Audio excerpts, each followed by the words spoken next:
पुच्छे हिजो मिनरल वाटरको बोतलको त बाँड्दै हिँडाथ्यो खाएँ त्यो आन्दोलन हाइज्याक गरेर अहिले ठुलो कुरा गर्दैछ त्यो त हाम्रो त पुच्छरमा लागेको झिङ्गा धम हल्लाउने हो त्यसको हैसियत पनि छैन त्यसलाई मलाई धारपातहरूको बारेमा धेरै छलफल गर्दिनँ त्यसका हजबो जीवो हजामा जियामा कसले उचाल्यो भने त्यसलाई पठाऊ आफू सुरक्षित भएर हिँड्न बाबु रिपोर्ट स्कुलबाट भागिरहेछस् बालोटारबाट भागिरहेछस् कुटै खाइरहेछस् अनि तँ ठुला कुरा गर्छ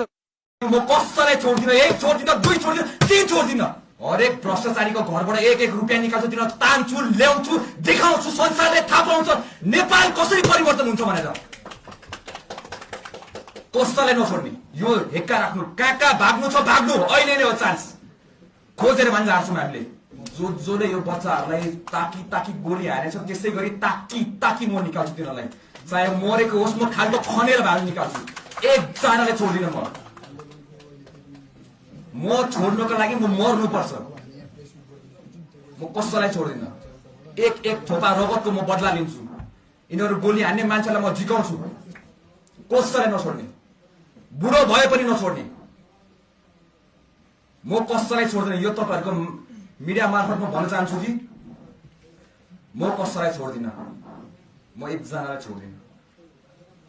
म मेरो देशको कसम खान्छु म मेरो त्यो फलन सोल्जर्सहरूका लागि कसम खान्छु मेरो देशलाई लुट्ने नेताहरू जसरी तिमीले हरेक आमालाई दुःख दिन्छौ हरेक जनतालाई दुःख दिन्छौ कसैलाई छोड्दिन